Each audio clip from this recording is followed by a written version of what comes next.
Hey, so this is my third video in my series talking about Star Trek Picard. I'm planning to go episode by episode through season 1, so this video is going to be talking about season 1, episode 2, Maps and Legends. I feel like this episode focuses mostly on bringing the plot forward, but also has some really important and meaningful character moments as Picard is reaching out to some old connections, and also as we get to see a little snapshot of Soji's daily life. Here's the 2-second summary of the episode. Picard begins making plans to go look for Soji, while Narek gets close to her on the artifact. That's a very uninteresting summary, because what makes this episode good is all about the details. So here's a slightly larger summary. First scene, we get to watch the synths go rogue on Mars back in the past. Then we return to the present, where Picard is learning the legend of the Zhat Vash. They visit Dahj's mysteriously scrubbed apartment, and with great difficulty, they manage to discover the identity of the sister Soji. As for Soji, she's sleeping with Narek while finding out little to nothing about who Narek actually is. We get a number of character scenes that allow us to explore Dahj's motivations and personality, as well as giving us an idea of what daily life is like on board the artifact, aka the Borg Cube. Picard gets an ominous but positive bill of health from his doctor so he can travel, but his efforts to get a ship from Admiral Clancy don't go half as swimmingly. And then Clancy tells O about Picard's crazy conspiracy claims, and O tells Rizzo the Romulan queen, and Rizzo tells Narek to be sure you do your dirty work well, which is our first reveal that Narek is, well, what Narek is, and that's the very end of the episode. Picard has tea with Jurati and finds out Dahj's life was fabricated up to about 3 years ago, probably by Maddox or his team. And then we get just a glimpse of Picard approaching an old friend in an effort to acquire a ship, somebody who hates him and has nothing to lose, as recommended by Zhaban, and someone who apparently can be hooked with the line, "Secret Romulan assassins are operating on Earth." So that's Maps and Legends. The title of the episode is a bit odd. Maps and Legends. I guess the idea is, here we are at the beginning of this story trying to figure out where to go next. So Picard looking for clues is like trying to find not just a map, but also the legend to interpret the map. It makes sense to me. We have a lot of elements to the story at this point, but how they connect together is another question entirely. So perhaps Maps and Legends is the idea of trying to get our bearing in this unusual situation, the map, but more importantly, to know what to do with those ideas, the legend, once we get to them. That's possibly what they had in mind with that title. The 3 most notable bits of the episode that stand out to me personally are 1, the Mars scene, 2, the 4 different reactions Picard receives as he begins to make travel plans, which are 4 old connections of Picard, 3, the beginnings of the Soji-Narek relationship, which also includes exploration of the Soji character in general. The Mars scene is really fun to watch and quite intriguing. It raises the question of how we interpret our interactions with anthropomorphic AI. Upon a first watch, most people assume, when they first watch it, that the robot felt abused and emotionally mistreated. That's my interpretation first time I watched it. And then because of that mistreatment, he became homicidal and suicidal. Kind of the message being, we don't know how much we're hurting someone just because they don't let on. Very good thing to take away from it. Of course, through the whole process, his face is completely blank and mechanical, in the sense that if you had an actor do it, the actor wouldn't have been able to pull it off the way, however they did it. It was probably, I don't know if it was CG or what, but then, of course, once you've seen the rest of the series and you've seen the whole story, you realize that this really was just a robot in the most basic sense of the word, and he never did anything except was programmed into him by people with an agenda. So I guess even in the Star Trek world, we can be misled by our tendency to anthropomorphize things in our head that look human on the most extrinsic level.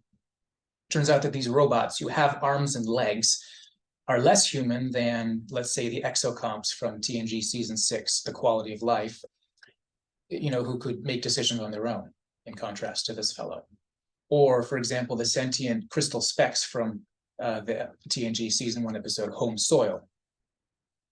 Seems like these robots were less human than them.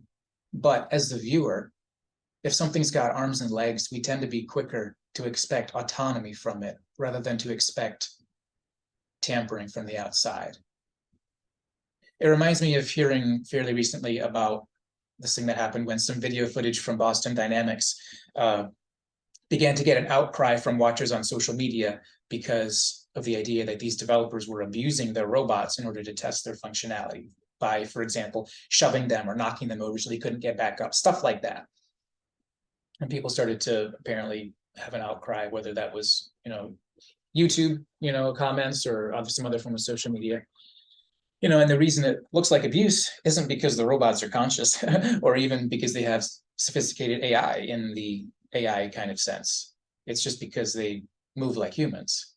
And any one of those robots could certainly be programmed to pretend to be intelligent by remote control or something. Or for that matter, it could be programmed to blow up a factory and then shoot itself in the head, just like what we saw in this episode. Another really notable part of the episode is Picard's responses he gets from people to his decision to go after Soji. We first get, the first one is this really personal discussion he has with his doctor, who happens to also be his old friend from the Stargazer, connection that really goes back. The doctor breaks the news to him that he has a probably eventually fatal condition. But when Picard asks for a clean bill of health for the purpose of space travel, he gives it. But the doctor asks this really iconic line, do you really want to go back out in the cold, knowing? I just love that line. And Picard's response is very similar to the kinds of things he said in episode 1. He says, especially knowing. And I love that. The brevity of life has a way of making people want to do things that are meaningful. Spending someone's short life doing the same meaningless tasks over and over again doesn't feel meaningful. It feels like a waste.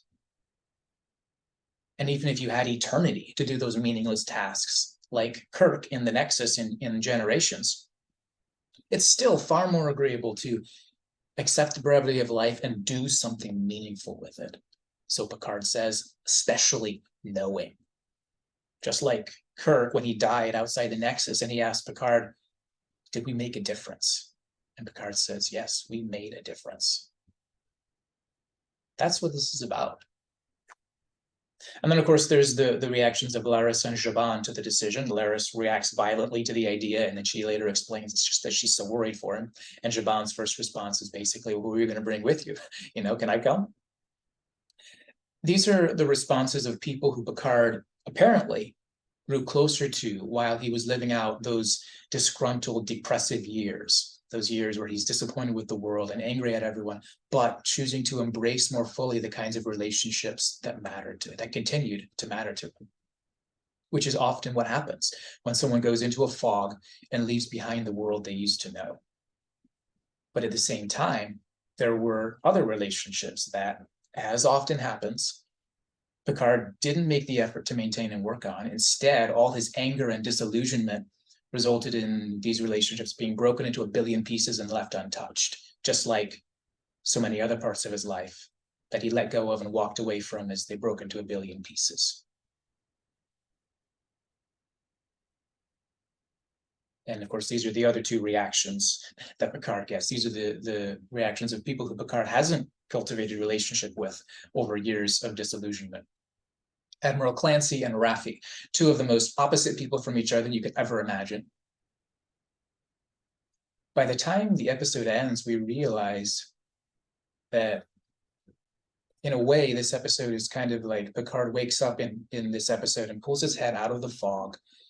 And then when he does, he finds on the one hand, old friends with pricelessly deep connections that kept deepening all those years in his darkest hours, as well as on the other hand, he finds bridges long burned and relationship regrets that he just can't undo.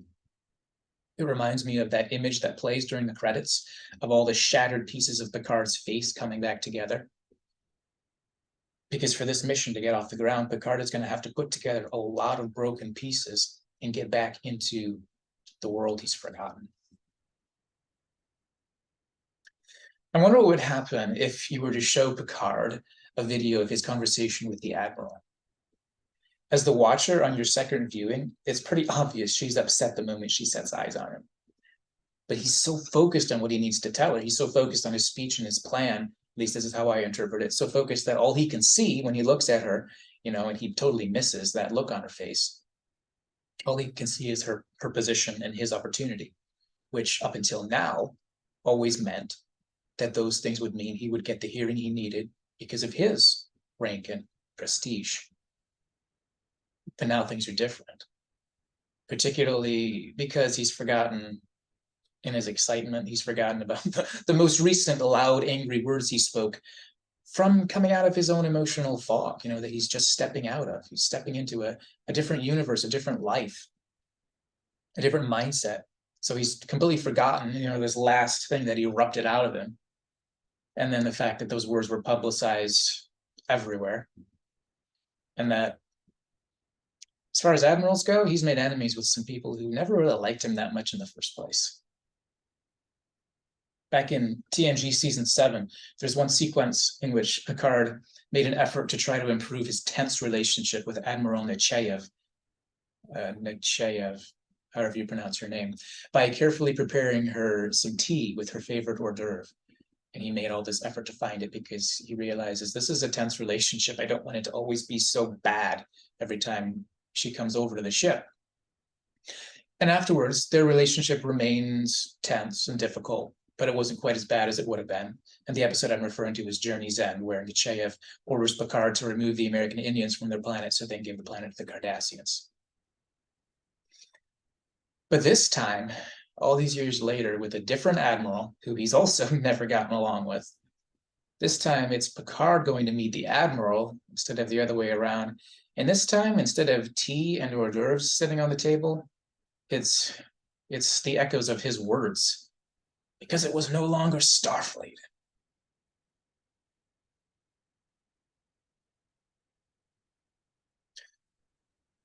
So while Picard struggles to work on his mixed bag of relationships, Soji, on the other hand, in her world, is living in a world of only trust and openness.